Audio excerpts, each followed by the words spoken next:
ತಂದೆಯಾಗಿ ತಾಯಿಯಾಗಿ ಮಮತೆಯಿಂದ ಬೆಳೆಸಿದೆ.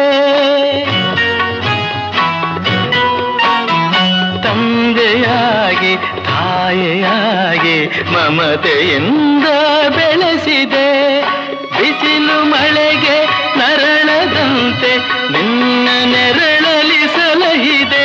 ಆ ಪ್ರೀತಿಯ ಮನ ಮರೆವುದೇ. ನಿನ್ನ ಕಂಗಳ ಬಿಸಿಯ ಹನಿಗಳು 100 ಕಥೆಯ ಹೇಳಿದೆ.